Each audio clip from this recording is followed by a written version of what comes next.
ভাই jersey বদলাইলো, logo বদলাইলো, কিন্তু তারপর এলএসজির কিন্তু লাগ বদলাইলো না। একের পর লাস্ট প্রথম ম্যাচেই কিন্তু তারা হারা পড়ছে। ঋষভ পান্তের ক্যাপ্টেন্সিতে কিন্তু তাদের হোম গ্রাউন্ডে কিন্তু এলএসজি জিততে পারছে না।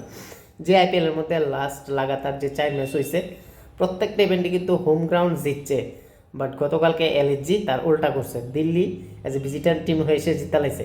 লো স্কোরিং একটা কন্টেস্ট গেম হয়েছে, যেখানে 142 রানের টার্গেট রাখছিল। বাট দিল্লির প্রথম দিকে 4 উইকেট পড়ে ছিল, তারা কিন্তু শেষের দিকে যে পার্টনারশিপ দিছে 3 উইকেট পড়ে, যে পার্টনারশিপটা লাগাছে 109 রানের ডিস্টেন্স স্টাফ আর মিললে সেটা সেদিকে কোনো চান্সই দিছে না লক্ষ্ণৌরের ম্যাচের মধ্যে কাম ব্যাক করার।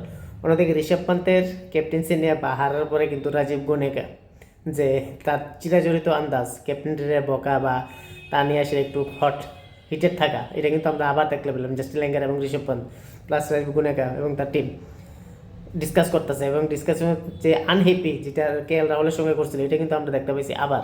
অর্থাৎ ঋষভ পন্থের মাথা আবার খাইব, মাথা আবার গরম হইব, রাজীব গুনেকা করব, এবং এমনভাবে যদি হারতে থাকে তাহলে কিন্তু এলএসজির টিম বাদ হয়ে যাবো ইয়ের থেকে। এবং এলএসজির যে টিম দেখতেছি ওটো তেমন একটা সুবিধার না, কম্বিনেশন তেমন একটা ভালো লাগতেছে না।